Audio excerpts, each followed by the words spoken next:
Une séquence où on va travailler le ventre en relation avec la cage thoracique. C'est deux étages qui sont étroitement liés.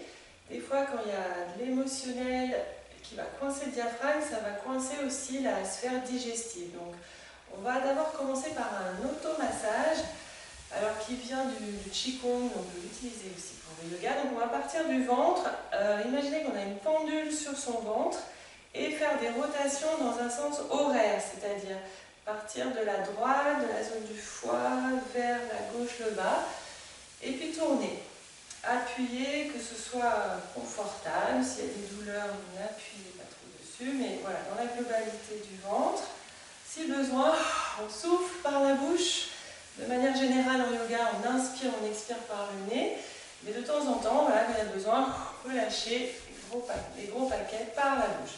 Ensuite, départ d'un V sur le thorax, là aussi où ça peut se nouer sous le coup d'émotion. Alors si besoin, soufflez aussi régulièrement, d'un côté, de l'autre, on alterne. Et puis, on va descendre sur l'intérieur d'un bras, tourner à l'extérieur du petit doigt autour de l'épaule, redescendre. Quelques fois, donc on descend à l'intérieur, on remonte à l'extérieur. On laisse respirer tranquille. Au bout de quelques fois, on revient au centre. On lâche, thorax, le souffle si besoin. Et puis de l'autre côté, intérieur, on descend, on remonte à l'extérieur du bras.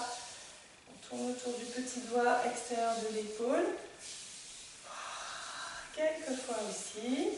Laissez bailler si ça vient. Alors plutôt que de compter mécaniquement, on peut faire confiance au ressenti du corps. Des fois on fait un peu plus d'un côté ou de l'autre, mais en général on va trouver le bon dosage. Alors on revient un petit peu sur le ventre, et puis sur le dos, bas du dos, on va faire des petits ronds avec ses mains pour voir où on peut atteindre et chauffer le plus haut possible. Cette zone lombaire, les reins, c'est assez haut. Et puis on va descendre vers de part et d'autre du sacrum, les fessiers. On chauffe toute cette zone. On va descendre sur les côtés des jambes en parallèle. Extérieur des chevilles, dessus des pieds. Tout le système lymphatique là, dans la réflexologie plantaire. On remonte à intérieur des jambes. Pli de laine, on peut s'arrêter un petit peu là. Retrouver le ventre et on va repartir du bas du dos. On chauffe bien, bas du dos. Cette fois, on va aller sur l'arrière des fesses, arrière des cuisses, arrière des genoux, arrière des mollets, extérieur des chevilles, dessus des pieds. On remonte, on plie plus ou moins les genoux pour ne pas forcer sur le dos. Et puis on remonte sur l'intérieur des jambes, pli de laine. Et on revient pour observer la globalité. On va s'arrêter un petit peu, simplement garder les mains sur le ventre, bas du ventre, et écouter les sensations. Si ça chauffe, vibre, palpite différemment de avant le démarrage. Soit les yeux ouverts sur un point ou les yeux fermés. On accueille tout ce qui est là. S'il y a des pensées qui vous embarquent ailleurs, hop, quand on s'en rend compte, on revient tranquillement, patiemment dans le ressenti du corps, dans le souffle. Et il faut souvent faire des allers-retours pour revenir dans le moment présent, ce qu'on est en train de faire. Alors, pour continuer et préparer une phase au sol, sur le ventre, donc évidemment, c'est une séquence qui ne va pas être adaptée du tout aux femmes enceintes, ou si on a eu un souci de ventre, une opération abdominale diverse, donc on ne fera pas cette séquence évidemment. Il vaut mieux le préciser. Donc on va partir à quatre pattes, préparer un petit peu le dos par le chat, largeur des épaules pour les bras, du bassin pour les jambes. On place le dos à plat. Soit les orteils sont posés, soit on peut être en flexion des orteils, ça vient étirer un petit peu les pieds. Ça peut être intéressant aussi pour réveiller un petit peu notre zone plantaire, en termes de réflexologie plantaire aussi. Donc en expirant, on va enrouler le dos, venir regarder vers le nombril et chercher à enrouler plus le bas du dos.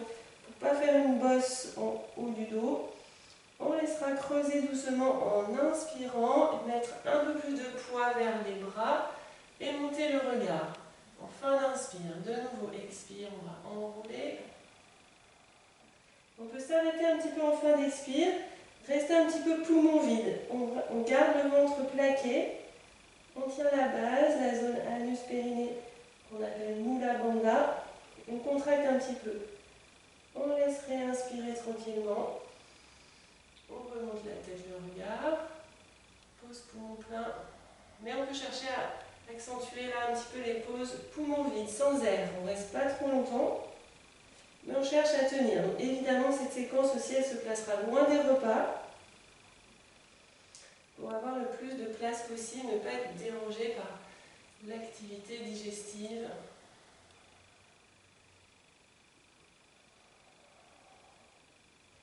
Voilà, encore une fois.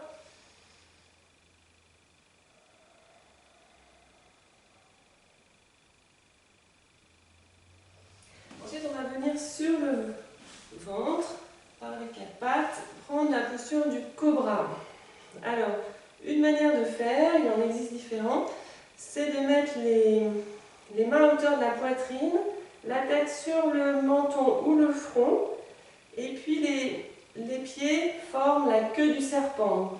On peut les joindre au début, après ça peut faciliter que les pieds s'écartent. Vous allez voir. Et donc on va expirer en basculant le bassin dans le sol, on va enfoncer le bassin dans le sol, le pubis, en contractant les fessiers, qu'on va garder contractés pendant la posture. Et en inspirant, on va redresser doucement en tirant un petit peu les mains vers soi, comme si on tractait, pour rapprocher les omoplates. Et là, on vérifie qu'on a juste un contact des mains, on peut les enlever, on ne pousse pas sur les bras, sinon on va forcer sur le dos. Expire, on va enrouler de la tête, reposer délicatement. Prendre le temps de replacer le bassin, expire, on contracte les fessiers, inspire, on va remonter. Et on vérifie pour les bras. Expire, on enroule. Donc c'est vraiment le dos qui fait l'effort. On peut résoudre pas mal de problèmes de dos comme ça, en renforçant le dos. Inspire.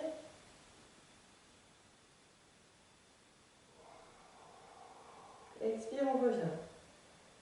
On pourrait rester en statique en remontant comme ça, sans mettre trop de poids. Là, pour faciliter un petit peu, on va avancer les avant-bras, rester un petit peu.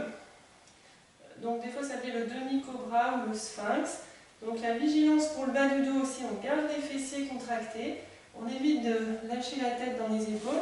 Je vais montrer un petit peu de face pour les placements. Donc quand on laisse glisser avant-bras, alors on vérifie qu'il soit parallèle, c'est-à-dire pas comme ça. Et la tête, on la dégage des épaules. Et l'idée, c'est de foudroyer du regard un point devant, donc d'intensifier le regard. À l'image du cobra, voilà, c'est un serpent particulier qui se redresse pour attaquer. Donc c'est lui qui fait peur. Et quand on prend cette posture, on cherche à développer ces qualités-là de courage, de faire face aux événements, aux gens, aux situations. Donc on respire avec ce regard intense, en gardant le souffle ample, qui reste confortable. Inspire, on peut garder des petites pauses fin d'inspire, belle expiration.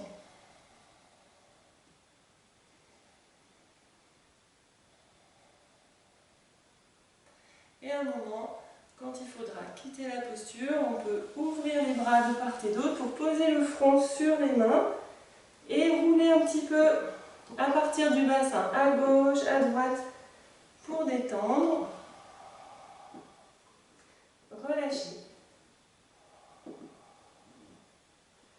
En étant sur le ventre, on va enchaîner, je vais me remettre de profil, par une autre posture sur le ventre qui s'appelle la posture de l'arc, qu'on peut faciliter pour les gens qui ont mal au dos ou des limitations. On peut l'appeler le faux arc, c'est-à-dire simplement fléchir les jambes, expirer, et comme dans le cobra, on va basculer le bassin dans le sol en expirant, Contractez les fessiers pour les garder contractés pour protéger le bas du dos. Et inspire, on redresse un petit peu l'avant du corps, les bras, on regarde devant. Expire, on repose doucement le menton, le front. Et on commence d'inspirer et on redresse. Des fois, on pourra mettre une sangle pour rejoindre les pieds. Ceux qui peuvent récupérer les pieds, les chevilles, on peut ouvrir un petit peu les genoux et rapprocher les gros orteils. Ça peut aider aussi. Et la posture complète, on va basculer le bassin dans le sol aussi, toujours en expirant. On contracte les fessiers et inspire, les pieds poussent à l'arrière. Et on redresse l'avant du corps. L'idée, c'est de venir viser du regard une cible imaginaire devant soi, le centre de soi-même. Et on repose doucement en expirant. Si besoin, on prend un souffle ou deux intermédiaire. On attend une inspiration pour remonter. Expire, on repose. On suit le rythme de son souffle.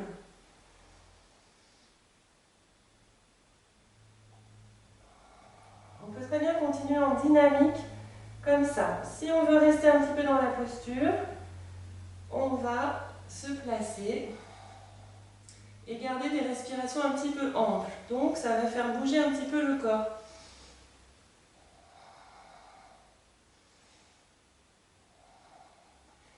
Et en même temps, c'est intéressant ce léger mouvement en termes de massage. Massage de tous les organes, les viscères, et pour débloquer le diaphragme aussi. À un moment, quand on va reposer doucement en expirant, poser délicatement les jambes, on lâche les pieds et on peut revenir le front sur les mains, rouler de nouveau un petit peu à gauche, à droite du bassin.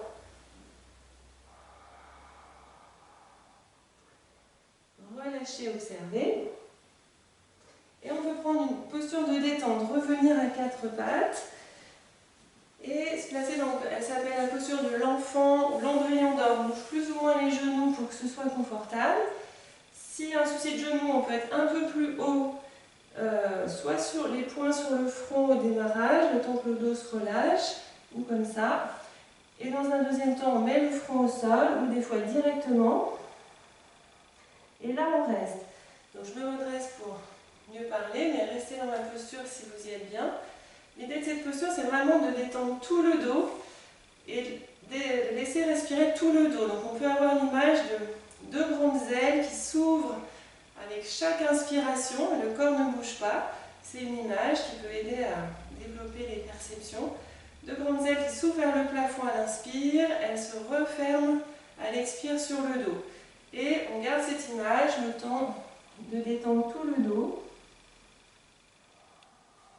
de relâcher, de se retrouver, se recentrer. Donc c'est une posture où on peut vraiment récupérer, se reposer, qui nous rappelle la posture embryonnaire qu'on a tous connue un jour. Elle peut aussi aider à trouver le calme et le sommeil. Quand on n'arrive pas à s'endormir le soir ou les enfants excités, on peut la faire dans son lit et rouler sur le côté. Alors je vous montre une méthode pour l'approcher.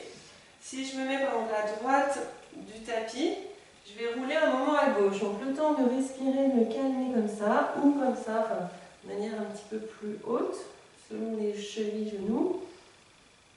On prendra le temps qu'il faut. Et après, l'idée c'est de mettre, je vais mettre bras gauche dans l'avant, et doucement, je vais rouler tout doucement sur le côté. Et quand je suis sur le côté, je vais rester là. Rester là comme pour s'endormir de manière très très groupée. Donc on peut adapter pour la tête ou avoir un coussin. Mais vous expérimenterez que l'idée de base, c'est le fait d'être très groupé, c'est que le ventre va venir respirer contre les jambes. Et le côté apaisant, il vient de là. Sentir le souffle, inspire qui va vers les jambes, expire, ça revient. Et c'est très très tranquillisant. Donc ça permet de quitter un peu la sphère mentale de la tête, de venir dans son ventre. Donc restez encore si vous êtes bien. Je remonte. Et vous pouvez enchaîner de cette séquence une autre liée au ventre ou passer à une relaxation ou une méditation après cette séquence.